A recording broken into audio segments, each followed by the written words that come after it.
하도록 하겠습니다. 컴퓨터가 약간의 그 어떤 어 조작에 어떤 문제가 좀 생겨서 그랬습니다. 자, 다음에는 성격 이론과 범죄와의 관계에 대한 이론으로서 아이젠크의 어떤 성격과 범죄론을 우리가 살펴보도록 하겠습니다. 이 아이젠크는 성격을 환경에 대한 개인의 어떤 적용을 결정하는 개인의 특성, 그다음에 기질, 신체의 지속적인 조직, 이런 것들이라고 하면서 성격을 이제 세 가지로 나누는데, 그거는 어떻게 나누냐 하면, 자, 신경증적 경향, 외향성 경향, 그다음에 정신병 경향, 요것으로 이제 세 가지로 분류하고 있습니다.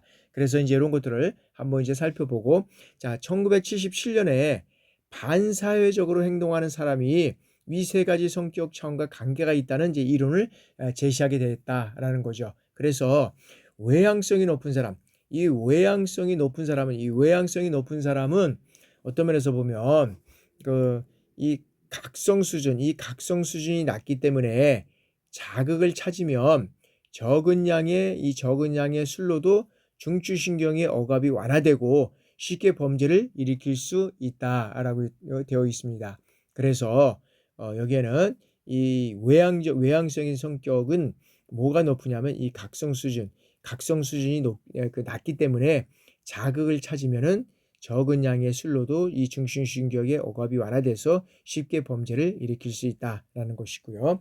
그 다음에 신경증적 경향이 높은 사람은 어떻게 되냐면, 지나치게 예민해져. 그래서 어떻게 해요? 이 반응을 보이고 지나친 공포 반응을 나타내며 같은 행동을 반복해서 하는 경향이 있다라는 거죠. 그래서 이 신경증적인 성향이 높은 상태에서 외향적인 성향이 높은 사람과 범죄 행동을 유발할 가능성이 높다는 거죠. 그러니까 이런 신경증적 성향이 높은 사람과 외향적인 성향이 높은 사람이 범죄 행동을 유발할 가능성이 높다라고 우리가 볼 수 있다는 거죠.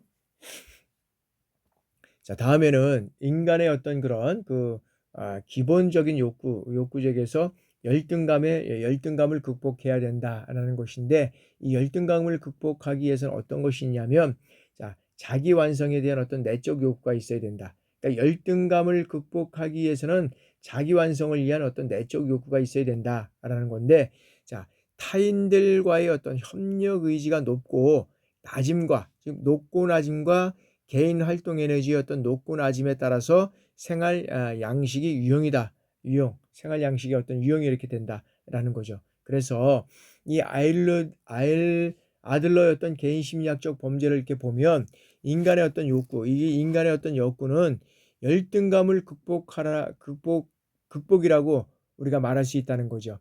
그래서 자기 완성을 위해서 내적 욕구를 해야 되고, 이런 어떤 내적 노력이 어떻게 돼요? 생활 양식의 일부를 형성하게 되고, 그죠?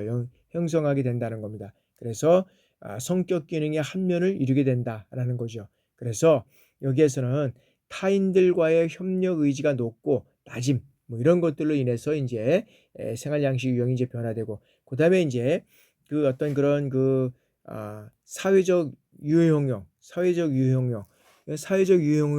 이제 모두 높다는 거죠.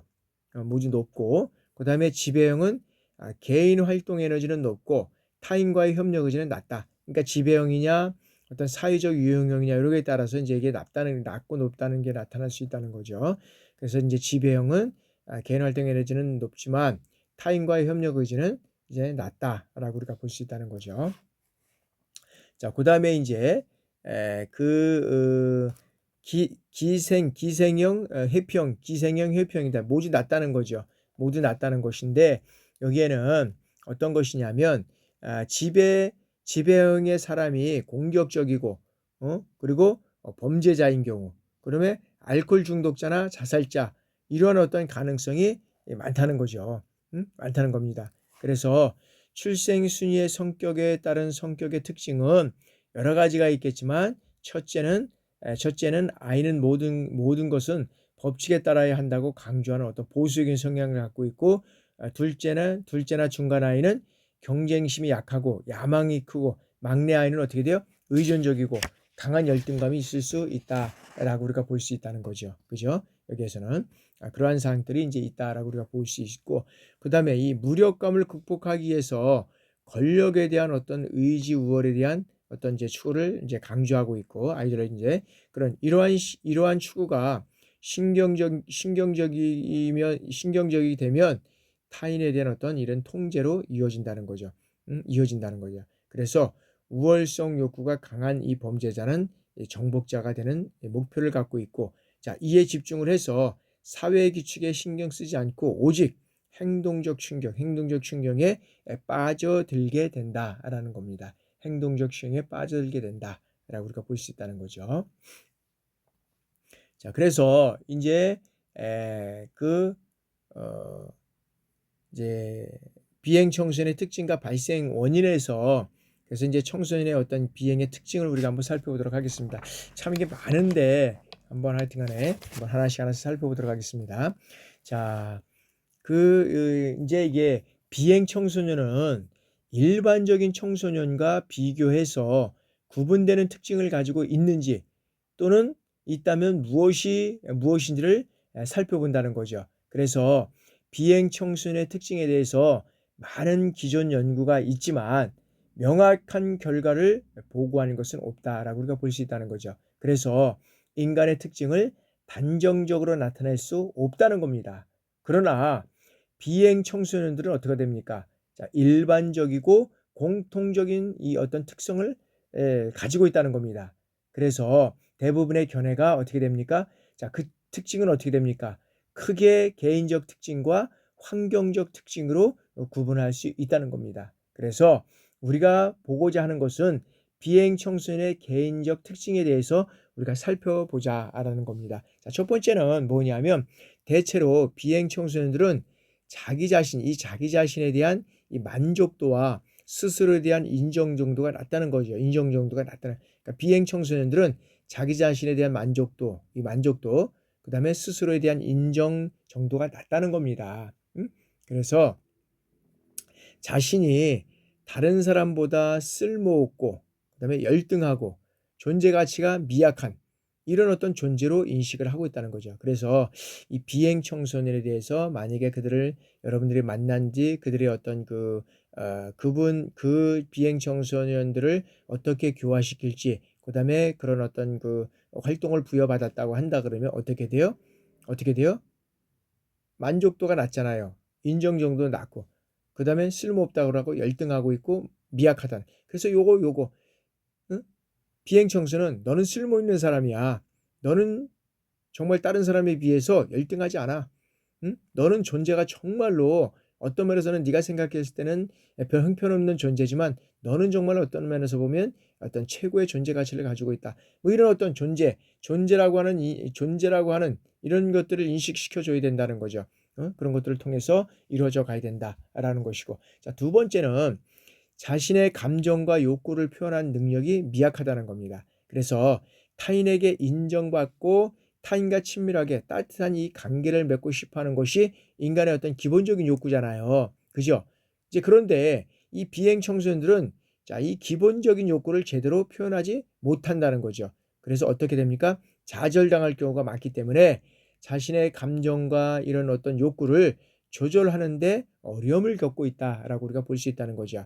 그리고 이러한 어려움 때문에 자신의 이 감정을 부인하거나 또는 억제 또는 왜곡하는 경우가 대부분이라는 거죠. 그래서 역설적으로 감정대로 행동하는 경우가 종종 발생해서 그것이 폭행이나 오토바이 폭주 이런 어떤 비행으로 나타나기도 한다라고 우리가 볼 수 있다는 거죠.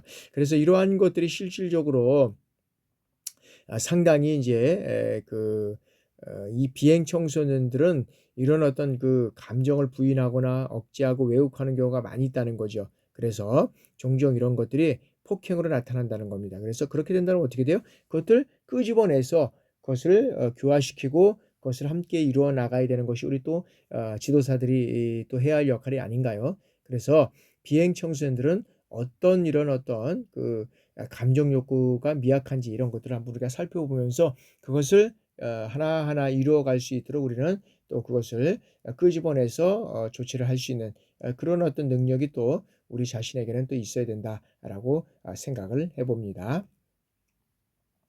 자, 다음에는 이제 어떤 것이냐면, 자, 비행 청소년은 대체로 어때요? 관계 형성 능력이 어떻게 되면 부족합니다. 우리가 어떤 면에서 비행을 저지르고 범죄를 했다 그러면 경찰차라든지 경찰을 만난다든지 사이렌 소리 울리면 어떻게 됩니까?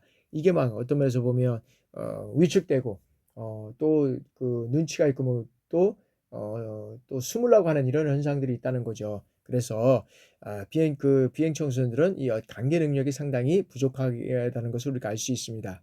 그래서 대부분의 청소년들은 자, 어린 시절 어떤 부모의 관심과 양육을 시작으로 해서 친구나 교사 이러한 어떤 분들과의 어떤 관계가 있는 타인으로부터 배려와 배려와 동의, 그다음에 이 관심을 받고 우리가 자란다는 겁니다. 그러나 이 비행 청소년들은 어떻게 돼요? 비행 청소년들은 부모로부터 심한 정도의 어떤 거절, 그다음에 무관심, 그다음에 애정과 보살핌을 받지 못하고 방치된 경우가 많다는 거죠. 그래서 우리가 이런 비행 청소년들을 보면 부모로부터 심한 어떤 면에서 보면 관심과 배려와 이런 것들을 못 받고 자란다는 거죠. 부모뿐만 아니라 친구와 어른 교사, 특히 이제 친한 친구들과의 관계 속에서 정말 어떤 면에서 보면 잘 또 관심을 갖고 받고 또 있다 그러면 어떤 비행 청소년까지 가지는 않겠죠. 그러나 그런 관계 속에서 우리가 그런 어떤 보살핌이나 애정을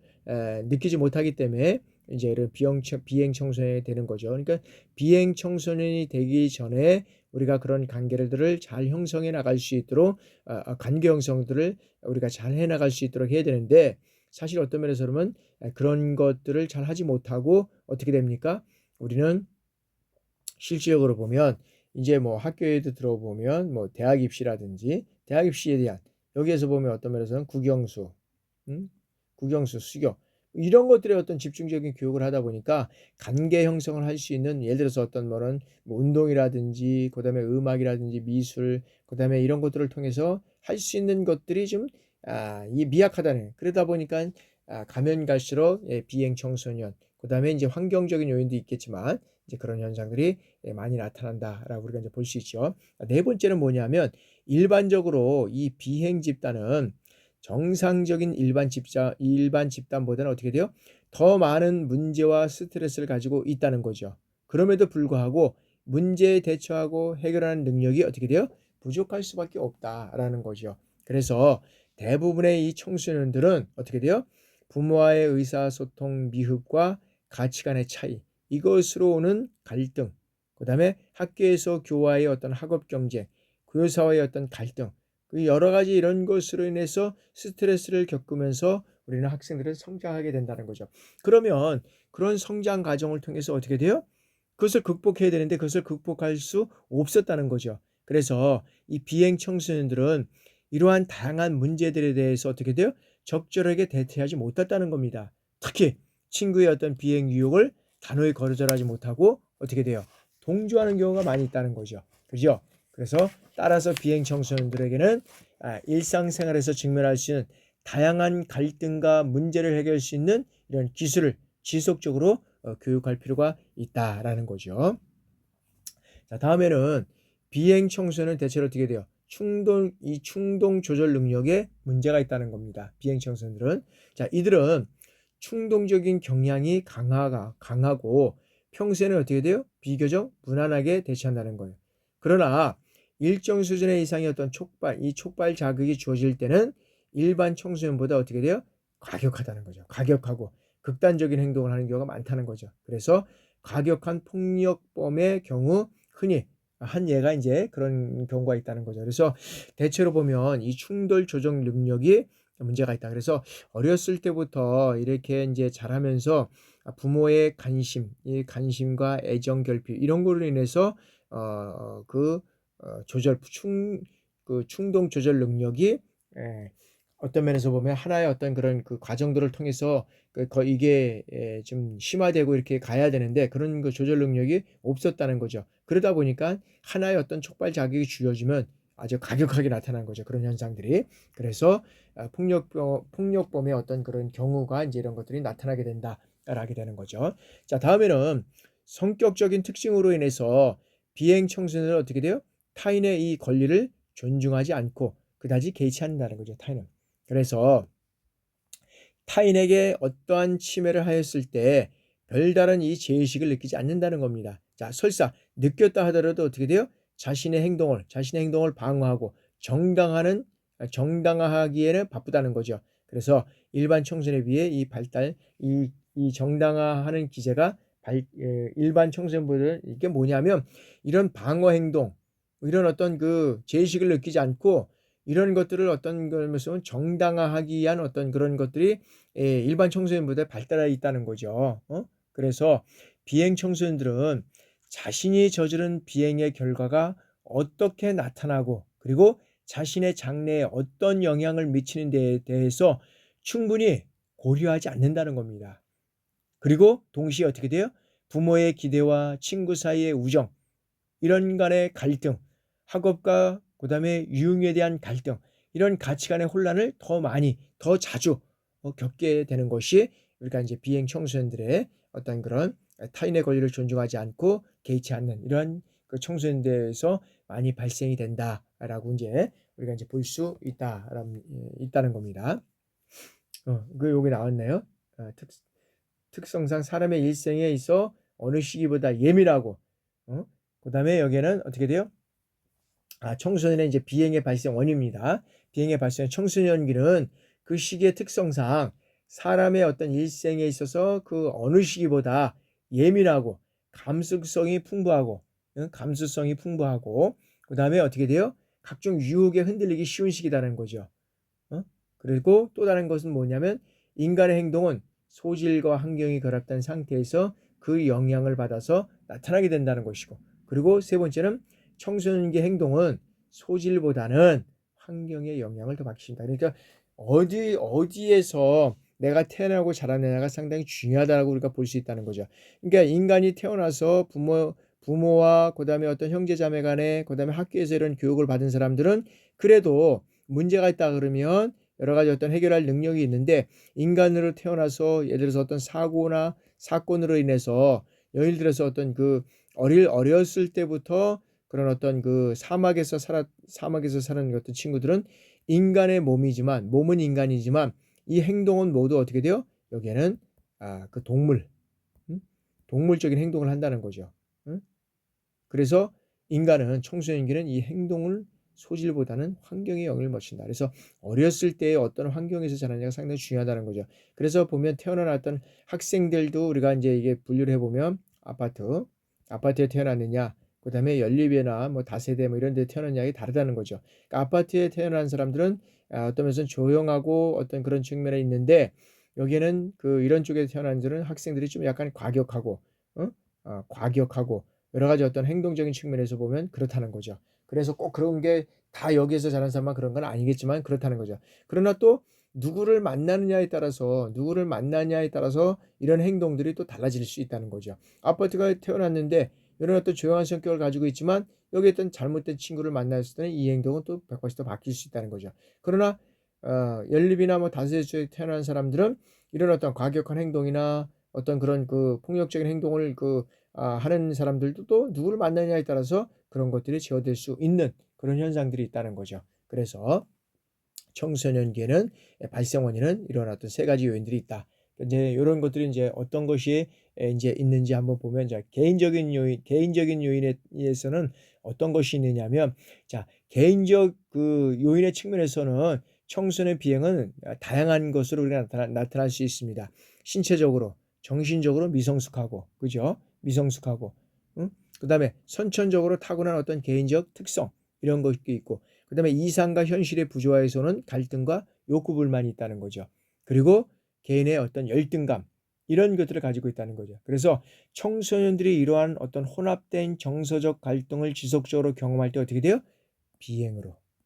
이것이 비행으로 표시될 가능성이 높다라는 겁니다. 그래서 청소년들은 성인과 달라서 어떻게 돼요? 사회와의 기술이 세련되지 못하고 여러 종류의 대인관계에 대처하는 이 방법과 스트레스에 대한 능력이 부족합니다. 그래서 부족한 사회화 기술이 비행의 원인으로 작용한다. 사회화 기술. 그러니까 우리가 이 청소년들을 어떻게 사회에서 어떤 균형적인 감각을 가지고 살아갈 것이냐라는 것을 우리가 중요하게 여기잖아요. 이 균형, 즉 부조화된 사회에서 살게 되면 이런 어떤 비행의 요인이 될 수 있다라고 우리가 볼 수 있다는 거죠. 자, 다음에는 이제 가정적 요인입니다. 자, 인간은 태어나면서 가족의 일원이 되고, 그리고 한 가정에 어떻게 돼요? 한 가정의 구성원이 된다는 겁니다. 구성원. 그래서 문제 부모 아래서 문제아가 나온다라는 얘기를 합니다. 왜? 가족의 일원이 되고 한 가정의 구성원이 되기 때문에 그럽니다. 가정과의 어떤 관계가 없다면 이 문제 부모 아래서 문제아가 나온다 얘기를 할 수 없겠지만 이 가족의 일원으로 보기 때문에 이런 말이 나오는 겁니다. 그래서 청소년 비행에 미치는 영향도 이 가족, 즉 가정에서 상당히 영향을 미치고 있다라고 우리가 볼 수 있습니다. 그래서 이제 첫 번째는 어떤 가족이냐면 이제 핵가족화인데, 핵가족화.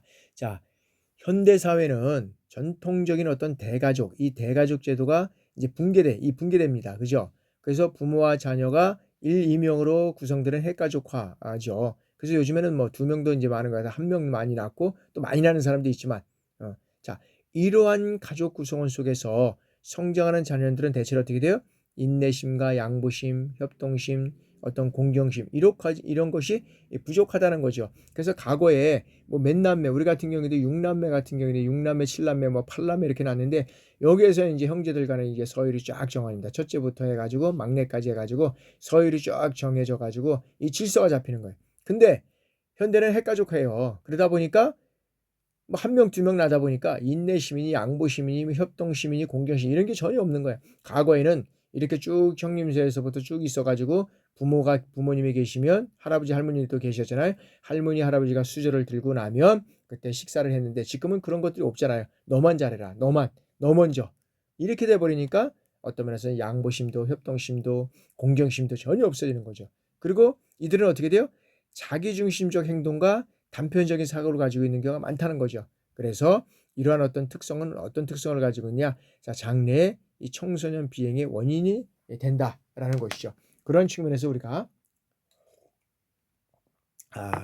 이제 이 핵가족화의 어떤 또 문제를 우리가 살펴보도록 이제 보았습니다.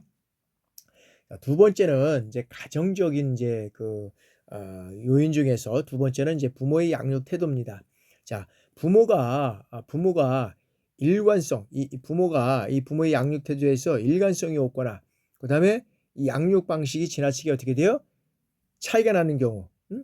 응? 양육 방식이 차이가 나는 경우, 그러니까 이 뭐 큰아들과 뭐 작은아들의 양육 방식이 차든지, 또한 아들과 딸의 양육 방식이 뭐 다르다든지 조금 다를 수는 있겠지만, 이런 어떤 제일 중요한 거는 부모의 양육 태도에는 일관성이 있어야 된다.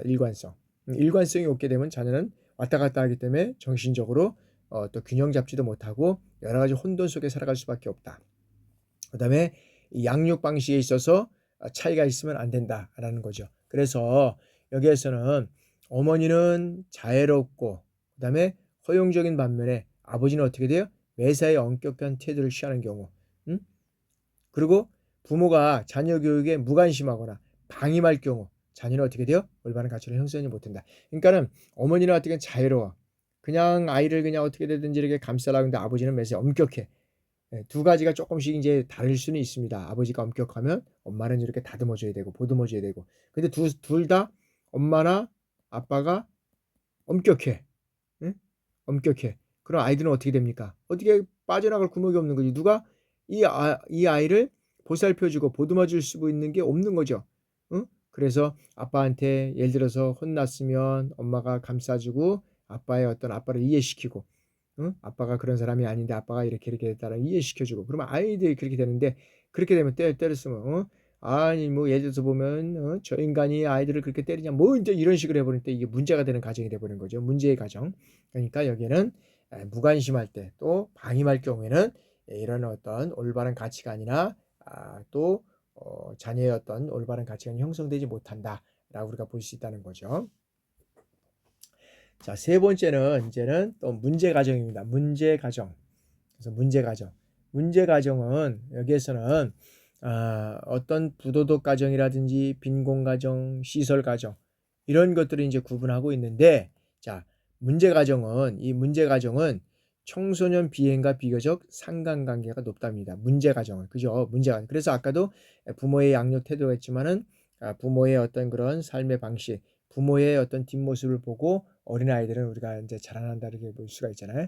그러니까는 아, 그 부모의 양육 태도에 따라서 여러 가지가 이제 달라지는 경우가 있고 문제 부모 아래서 문제아가 나온다. 그렇게 이제 얘기를 하고 있잖아요. 그래서 문제 가정은 이 청소년 비행과 비교적 상관관계가 높다는 거죠. 그리고 부도덕한 가정, 이 부도덕한 가정에는 가족 구성원 중에서 범죄자나 알코올 중독자, 사회적으로 지탄을 받는 각종 부도덕한 행위를 일삼는 자가 있는 가정을 우리가 부도덕한 가정이다. 그래서 어떤 면에서 보면 이 부도덕한 가정은 실적으로 보면 범죄가 좀 있습니다. 그래서 뭐 남의 거를 어떤 슬쩍한다든지 그 다음에 훔치는 거죠. 그런 것들. 그 다음에 이제 그러면서 그런 것들을 통해서 술을 사 먹고 뭐 이렇게 하다 보니까 알코올 중독자가 되고 그러다 보니까 사회적으로 인정을 받지 못하고 지탄을 받게 되고 부도덕한 행위를 일삼는 이런 것들이 이제 이루어져 간다는 거죠. 그래서 자, 여기에서 이제 이러한 가정들은 청소년 비행과 비교적 상관관계가 높다고 얘기했죠. 그래서 이제 부도덕한 가정은 일찍부터 어떻게 돼요? 많은 학자들이 청소년뿐만 아니라 성인의 비행 원인으로도 거론할 정도로 청소년 비행에 부정적인 영향을 주는 가정이 우리가 문제 가정이라는 거죠. 부도덕한 가정. 그래서 이 빈곤은 그 자체에 문제가 있는 것보다 어떻게 돼요? 빈곤한 생활을 함으로써 사람의 인격 형성에 중대한 영향을 미치는 경우가 있다는 겁니다. 그래서 빈곤의 직접적 간접적 영향이 빈곤 가정의 자녀들에게 어떻게 돼요? 상대적 열등감과 정서적 불안감 그리고 박탈감을 느끼게 해서 청소년 비행을 유발하는 중요한 어떤 요인으로서 작용하고 있다라고 우리가 볼 수 있다는 거죠. 자, 다음에는 이제 세 번째 이제 학교 교육적 원인입니다. 학교 교육적 원인. 그래서 학교 교육적 원인에는 어떤 것들이 있는지를 우리가 한번 살펴보도록 하겠습니다. 그래서 자, 청소년기는 연령상 이제 중고등학교 재학 시기잖아요. 그죠? 그래서 학교나 학업, 교우 관계는 어떻게 돼요? 청소년의 인격 형성과 건전한 성장에 어떤 큰 중요 변인이 되고 있다라는 거죠. 그래서 학업에 대한 흥미 감소와 어떤 성적 부진이 일어나고 있고 반복적인 학교 생활이라든지 입시 위주의 교육 정책은 무단결석, 음주, 흡연 등은 일탈행위와 각종 이 비행에 빠져드는 요인으로 작용을 하고 있다는 거죠. 그래서 더욱이 어떤 면에서는 흔히 문제 학생으로 일컬어지는 이 불량 교와의 이 어울림은 그 속도를 가속화시킬 수가 있다는 거죠. 그러니까 인간은 누구를 만나느냐에 따라서 누구를 만나냐에 따라서 변화될 수 있다는 거죠. 그래서 이 문제를 일으키는 학생이 불량화와 다시 어울릴 때는 그 속도가 가속화된다는 거죠. 가속화돼.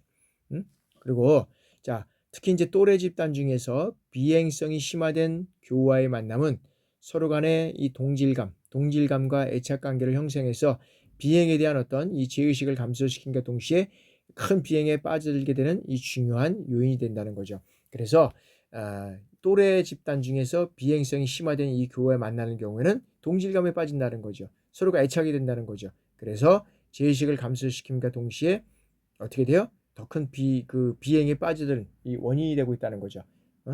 원인이 되고 있다는 거죠. 그래서 실적으로 보면 그 학업과 교육적의 원인은 이 결론적으로 보면 낮은 학업 성취도는 학교에 대한 애착 부족과 그 다음에 학습 무능력, 그 다음에 학교에서 잘못된 경험 이런 것들은 학교 생활에서의 어떤 부적용은 청소년 비행과 매우 밀접한 이 상관관계를 가지고 있다라고 우리가 볼 수 있다는 거죠.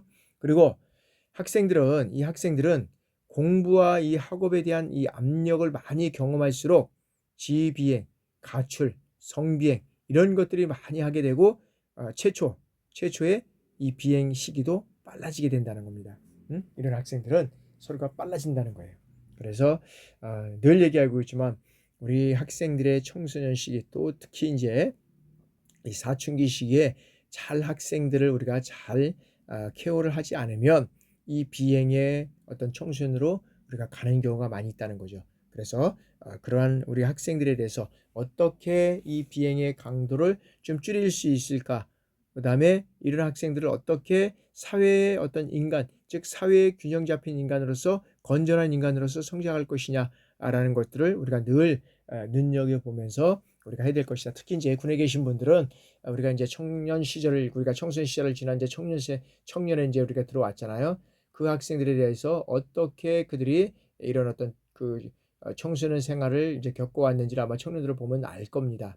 그래서 특히 이제 우리가 그 학생들의 상담을 한다든지 면담을 한다든지 이렇게 될 때 볼 때 가족 관계, 환경 관계가 어떻는지 뭐 이런 것들을 중점적으로 또 보잖아요. 그리고 이제 학교 생활을 어땠는지 이런 것들이 잘 정리가 안 되면 이제는 좀 어려운 그런 생활을 했다라고 우리가 볼 수 있습니다.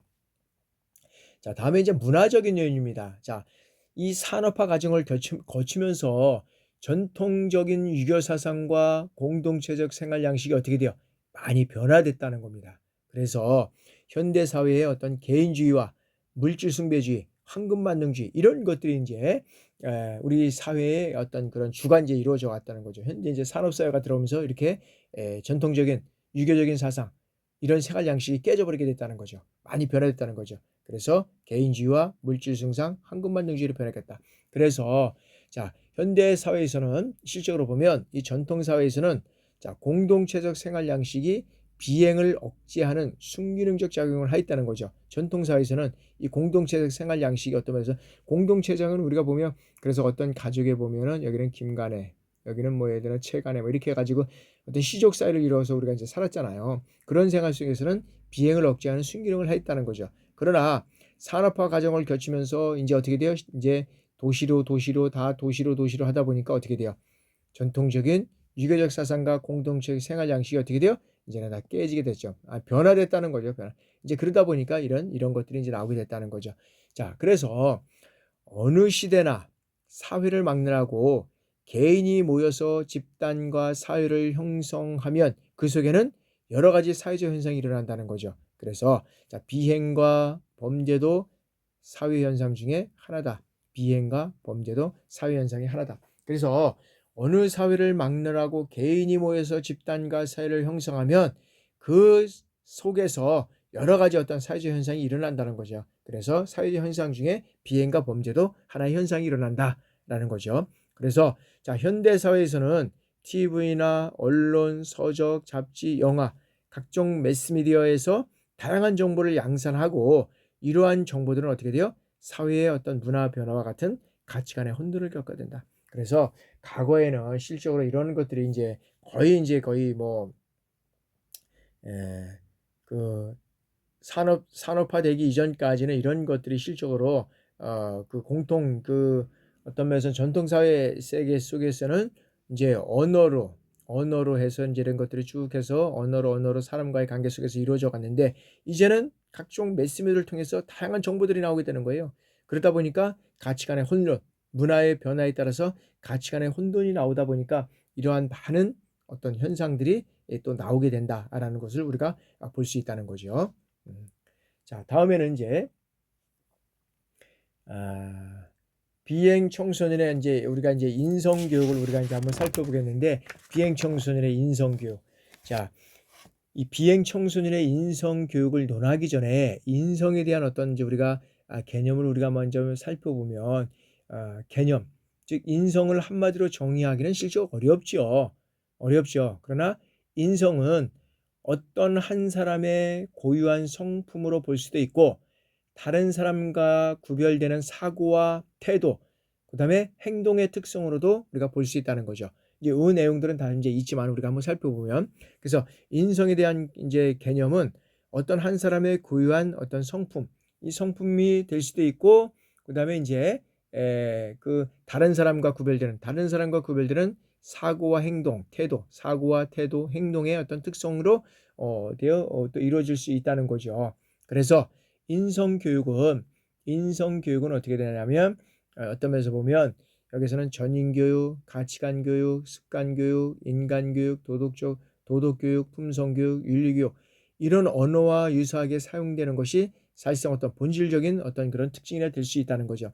그런데 실질적으로 보면 이런 어떤 인성으로 표현되는 용어는 어떤 것이냐면 용어는 이제 되겠지만 인품, 그다음에 품성, 그다음에 사람됨, 그다음에 인격, 그다음에 성품, 그다음에 기질, 개성 이런 것들이 이제 인성에 사용되는 게 어떤 면에서는 요소라고 할 수가 있죠. 그래서 교육의 궁극적인 이 목적을 지적 성장과 품성 도야로 본다면 교육의 궁극적 목적은 지적 성장과 품성 도야로 본다면 인성 교육은 어떻게 돼요?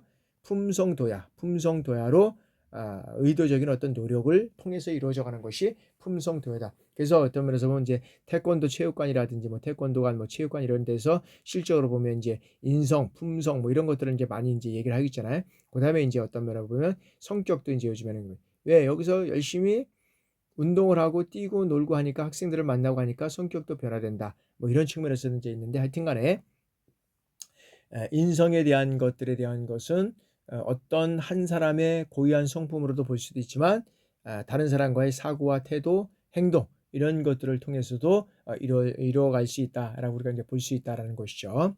자, 두면은 자, 인성교육의 의의다.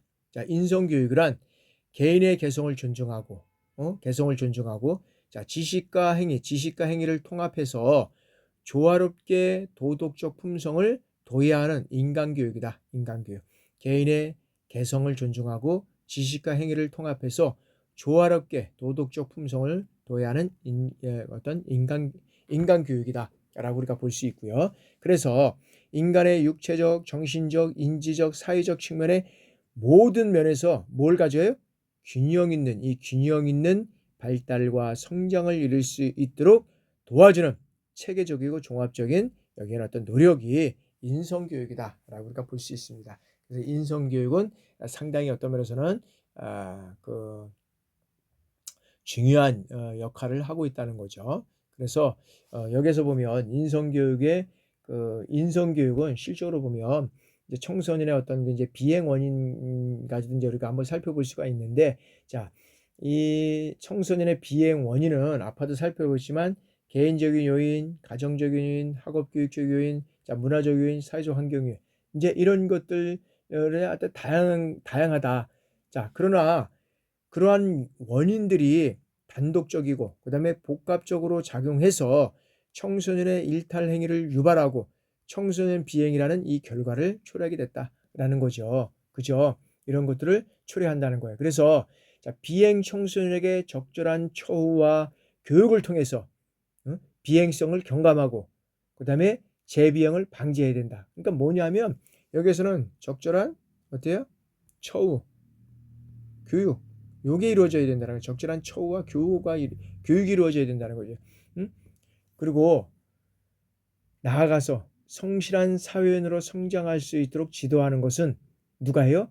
사회와 국가가 모두가 함께 해야 할 일이라는 거죠. 그렇게 하지 않으면 이 청소년 비행은 여러 가지 어려운 그런 요인으로서 갈 수밖에 없다라는 거죠. 그러면 이 청소년 교육의 어떤 면에서 보면 아까 이제 필요성을 금방 얘기했는데 적절한 처우와 교육을 통해서 이 비행을 경감시키고 비행을 방지해야 된다는 것이고, 그 다음에 여기에서는 누가 책임이 되냐? 사회와 국가와 모두 책임을 해야 된다라는 거죠. 그래서 우리가 한 아이를 키우는 데는 어떤 면에서 보면 여기에서는 우리가 가정이 있어야 되고요. 그 다음에 사회가 있어야 되고, 그 다음에 여기는 국가잖아요. 국가. 그 다음에 여기는 지역사회, 가정과 학교와 사회와 사회는 국가나 모든 것들이 여기 이제 하나에 통합된 거지. 이것이 세 개가 어우러져야지만 바른 어떤 그런 인격을 갖춘 자녀를 청소년을 성장할 수 있다라고 우리가 볼 수 있다는 거죠. 그런 측면에서 이제 우리가 그래서 청소년은 아직까지 어떻게 돼요? 이 가치관이 정립되어 있지 않고 비행에 대한 이 개선 가능성이 충분하다는 거죠. 그래서 이들은 얼마든지 어떻게 돼요? 올바른 인성을 함양하고 품성을 개발해서 올바르게 성장할 수 있어야 한다라는 겁니다. 그래서 그건 그렇게만 된다 그러면 실질적으로 보면 인성교육은 다른 어떤 교육보다도 중요하다는 거죠. 그러니까 인성교육이 어떤 면에서는 기본이 돼야 되지 않나 이렇게 생각을 해봅니다. 그래서 인성교육을 통해서 여러 가지 어떤 그런 비행과 비여행을 미연에 방지할 수 있는 이런 어떤 요소가 우리가 인성교육을 통해서 이루어갈 수 있다라고 우리가 볼 수 있습니다. 자, 비행 청소년의 이제 인성교육입니다. 비행 청소년의 범죄 학생 교육은 내재된 비행 성향을 낮추고 사회 적응력을 높이는 데 일조해야 된다. 그러니까 뭐냐면 범죄 학생의 교육은 누구든지 내재된 어떤 이런 이 비행 성향이 있을 겁니다.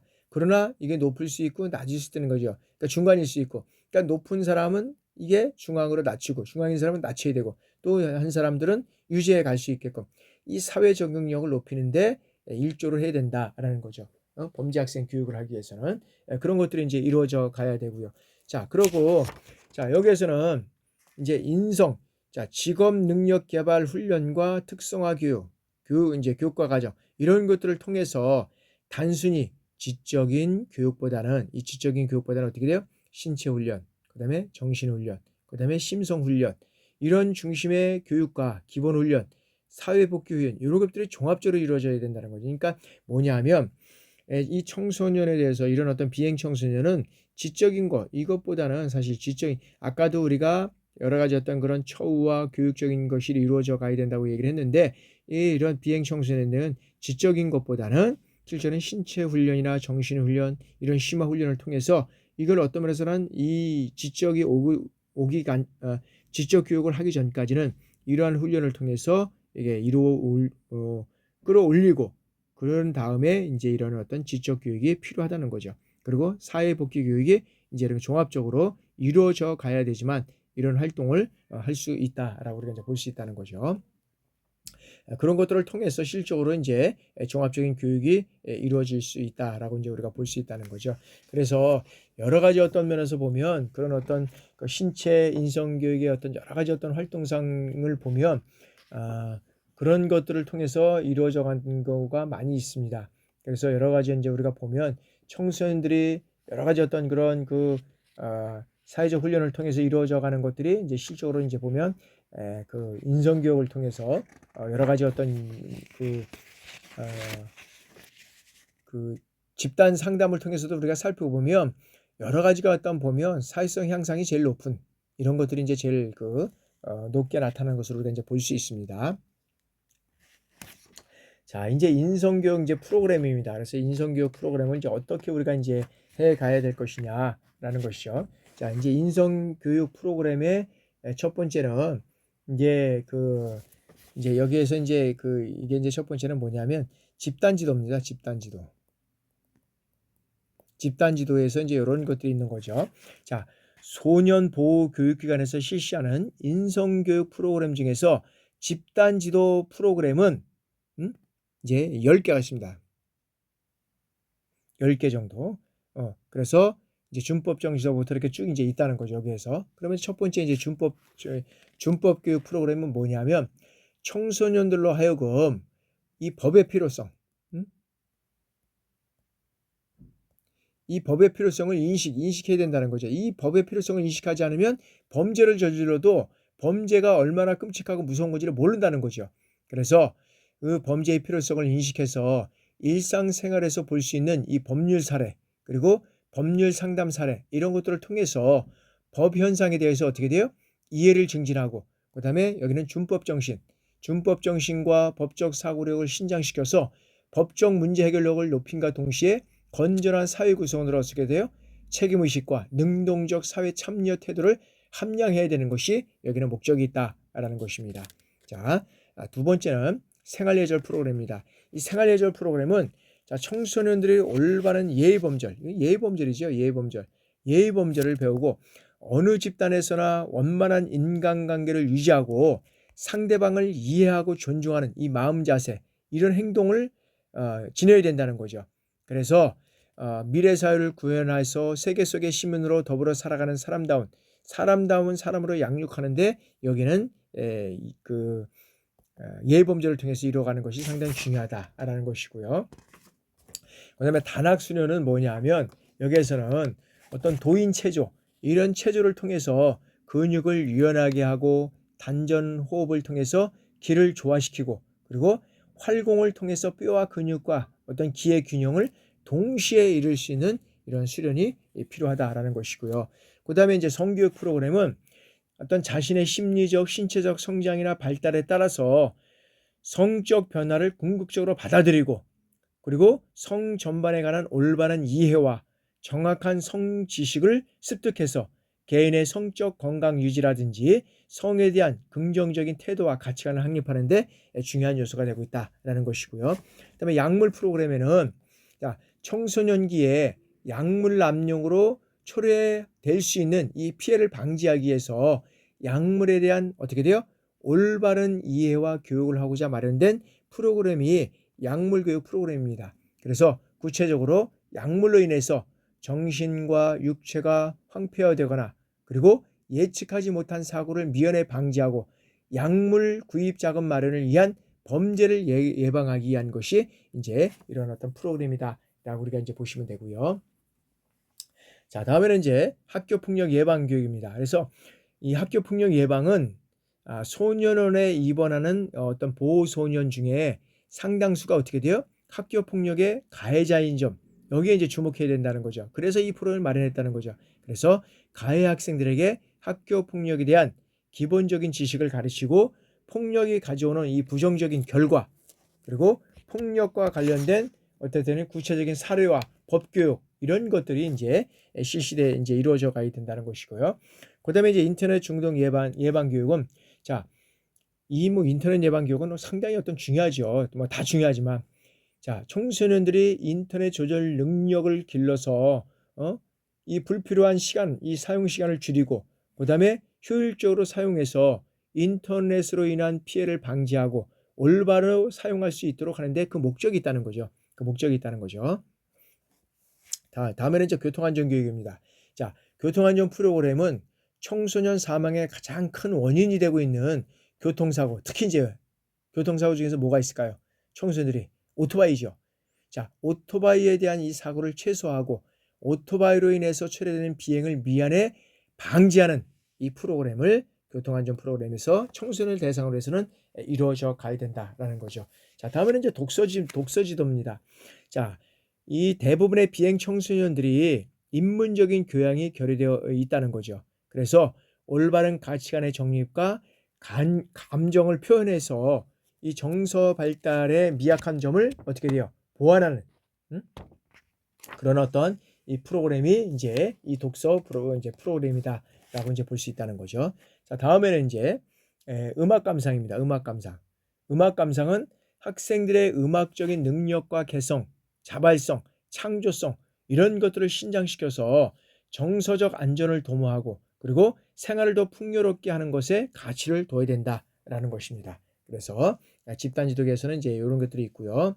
자, 다음에는 집단 상담 프로그램인데, 집단 상담 프로그램은 A 과정과 B 과정으로 이제 나눠서 이제 이게 구성을 하고 있는데, 자, 여기에서는 이제 먼저 이제 A 과정을 한번 이제 보면은 분노 조절 프로그램입니다. 자, 청소년 비행에서 나타나는 심각한 현상이 어떻게 돼요? 공격적 행위를 야기시키는 이 분노 조절, 이것을 위해서 만들어진 프로그램이 이제 분노 조절 프로그램이고, 자, 이게 정말 하나하나 하면 엄청난 시간이 많이 들었는데 이걸 다 설명할 수 없기 때문에 짧게 이렇게 말씀을 드립니다. 품성 개발 프로그램은 청소년 문제의 예방과 치유, 그리고 청소년의 창의적으로 자기 개발을 해나가는 데 바탕이 되는 어떤 정직, 배려, 자기 통제, 이런 것들을 개발하는 것이 이제 그 목적이 있는 것이 품성 개발이고, 자, 감수성 훈련은, 자, 인간이 지닌 참된 마음과 감정으로서 어떤 장면에서 구성원들이 느낀 점을 서로 솔직하게 말하고, 그 다음에 타인의 느낌을 경청하거나, 그 다음에 마음의 상태를 행동으로 나타내는 과정, 이것을 통해서 개인의 성장을 예견하는 활동이다라고 이제 우리가 볼 수 있다는 거죠. 그래서 그런 것들을 통해서 우리가 이루어져 가는 것이 이제 우리가 상당히 이제 필요하다는 것을 우리가 느끼고 있고요. 그 다음에 이제 이제 보면, 자, 그 다음에 이제 감수성 훈련을 얘기를 했고요. 그 다음에 이제 다음에는 이제 청소년 청소년 성장 훈련 프로그램입니다. 자, 이 청소년 성장 프로그램은 여러 가지가 이제 있겠지만 실제로 보면 그 윌리엄이 얘기한 것은 뭐냐면 자, 이 선택 이론은 인간의 모든 행동은 내면적인 기본 욕구가 있다는 겁니다. 그래서 어떤 것이 있느냐면 여기에서 보면 여기에서는 힘이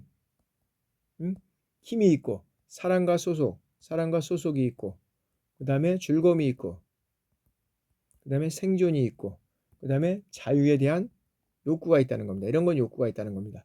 그래서 이 중 한 가지 이상을 충족시키기 위해서 그 상황에서 최선의 시도라고 할 수 있는 어떤 행동을 한다는 이론, 이게 이제 이 얘기를 하고 있습니다. 자, 다음에는 이제 사회성 훈련입니다. 자, 사회성 훈련은 인간의 모든 행동은 학습되는 것이고 인간의 모든 주관적이고 생리적인 감정 역시 어떻게 돼요? 학습되는 것이라고 얘기를 합니다. 그래서 행동주의 학파의 사회학습 이론의 원칙에 근거를 둔 이 재활 치료 전략의 한 형태다. 재활 치료 전략의 한 형태다라는 것이고요. 자, 또래 상담 프로그램은 또래들과의 어떤 그런 관심과 느낌, 생각 이런 것들을 쉽게 공감할 수 있고 그다음에 불안이나 고민 이런 것들을 어떻게 돼요? 상호간의 일체감과 친밀감을 통해서 어떤 이런 것들을 치유할 수 있는 프로그램이 이제 또래 상담 프로그램이고요. 그다음에 이제 미술 치료 프로그램이다. 자, 이거는 인간의 조형 활동을 통해서 개인의 갈등을 조정하고자 하는 프로그램입니다. 그것이 이제 그 미술 치료고, 그다음에 이제 진로 탐색 프로그램은 청소년기의 중요한 발달 가업인 어떤 면에 보면 뭐가 있을까요? 진로죠, 진로 상담. 요거. 진로에 대해 결정과 준비를 잘할 수 있도록 도와주기 위한 프로그램. 거기에 대한 것들은 또 여러 가지가 있겠지만 그런 프로그램들이 있다. 자, 그다음에 이제 MBTI, 우리가 MBTI 얘기를 많이 하죠. 성격 유형 검사잖아요. 성격 유형 검사. 이거는 청소년 스스로가 자신과 타인에 대한 이해를 증진시킴으로써 올바른 대인관계를 형성을 해서 바람직하고 성숙한 인격체로 성장하도록 도움을 주는데 그 목적이 있다는 거죠. 도움을 주는데 그 목적이 있다라는 것이고요. 자, 다음에는 이제 세상 열기 프로그램입니다. 세상 열기 프로그램. 자, 비행 청소년의 재비행 방지와 효과적인 사회 복귀를 위해서 실시하고 있는 프로그램. 자, 이 프로그램은 사회 복귀를 앞둔 소년원 학생을 대상으로 한 사회적인 프로그램으로 유용하게 사용할 수 있는 프로그램이다. 라고 이제 우리가 보고 있다는 거죠. 자, 그러면 이제 제일 중요한 것은 이제 청소년 비행의 이제 예방지도입니다. 예방지도. 어떤 것들이 있는지 우리가 이제 한번 살펴보도록 하겠습니다. 청소년 비행의 이제 예방지도. 자, 청소년 이 비행의 지도에는 여러 가지 어떤 비행이 일어날 수 있는 기회와 소지를 미리 막는 예방 조치, 그리고 이미 비행을 저지른 청소년에게 또다시 비행을 일으키지 않도록 하는 어떤 치료, 이 조치가 두 가지가 있다는 거죠. 그죠? 그래서 청소년 비행의 지도에 있어서 예방적인 측면은 무시할 수 없다는 겁니다. 그리고 청소년 비행화의 과정을 살펴보면 처음에는 어떻게 돼요? 가벼운 문제 행동이 방치돼서 반사회적, 그 다음에 불량행위와 우범행위로 발전하고 있다는 거죠. 그래서 이것은 나아가서 어떻게 돼요? 심각한 범죄 행위로 커지게 되는 경우가 있다는 겁니다. 그래서 비행의 전조가 될 수 있는 문제 행동적 특성을 어떻게 돼요? 조기에 발견해서 악화되지 않도록 예방하는 조치가 그리 쉬운 것은 아니지만 이 청소년 비행을 막는 가장 바람직한 방향이 된다는 거죠. 그러니까 제일 중요한 것은 예방이라는 거예요. 예방. 그래서 우리가 한번 이런 것들을 살펴보도록 하겠습니다. 자, 청소년 비행을 예방 지도하는 데 고려할 요소들이 어떤 것이냐. 자, 첫 번째는 청소년들이 쉽게 저지르기 쉬운 이 청소년 비행에 대한 이 예방 교육을 철저히 실시해야 된다. 그래서 청소년 비행의 유형이라든지 원인, 심각성, 위해성, 그 다음에 폐해, 예방적 이런 것들의 사전 교육을 통해서 올바른 인식과 이해를 갖도록 이런 어떤 것들이 이루어져야 되고, 자, 두 번째는 청소년의 발달적인 특성에 대한 정확한 지식과 이해를 가지고 있어야 된다. 청소년 입장에서 지도해야 된다는 거죠. 그래서 그 청소년 개개인의 인격을 존중하고 그들의 어떤 개성, 그 다음에 자유, 그 다음에 책임, 그 다음에 잠재 능력, 이런 것들을 인정해서 긍정적이고 그리고 건전한 삶의 가치관을 자신의 생활에 적극적으로 그리고 자율적으로 임할 수 있도록 지도해야 된다라는 것입니다. 그래서 이 청소년의 심리적, 정서적, 신체적, 심리적 리듬을 잘 파악해서 어떻게 돼요? 그에 따라서 적절한 지도를 해야 되지만 청소년을 예방할 수 있다라는 것이고요. 자, 세 번째는 청소년과 서로 다른 입장을 바꿔서 격이 없는 대화를 서슴없이 나눌 수 있는 분위기를 조성해야 된다. 사실 참 중요하죠. 우리가 대화하자 보면 밥 먹고 나서 뭐 자연스럽게 이런 것들이 뭐 차를 한 잔 마시든지 과일을 마시든지 이렇게 해서 대화를 해야 되는데 우리가 뭐 아무것도 안 하다 이 얘기도 안 하다가 갑자기 뭐 대화하자 이러면은 이게 대화가 되겠습니까? 그렇게 쉽지 않다는 거죠. 그래서 청소년의 지도 시 강요나 억압, 그다음에 무리한 지시나 무한 창피 이런 것들을 주는 것은 어떻게 돼요? 역효과를 가져오기 때문에 이러한 것을 피해서 대화를 해야 된다는 거죠. 그래서 대화는 어떻게 돼요? 청소년의 갈등과 고민을 해소시켜줘서 올바른 가치관을 정립시켜 줄 수 있는 가장 효과적인 지도 방법이 우리가 이제 대화라는 거죠. 대화.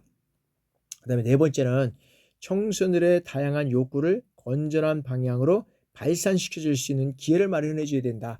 그래서 바람직한 여가 선용을 통해서 청소년들이 긴장이나 불안을 해소하고 그리고 청소년들의 정신적 신체를 건강을 유지시킬 수 있도록 도와줘야 되는 거예요. 가장 대표적인 여가 선용이 뭘까요?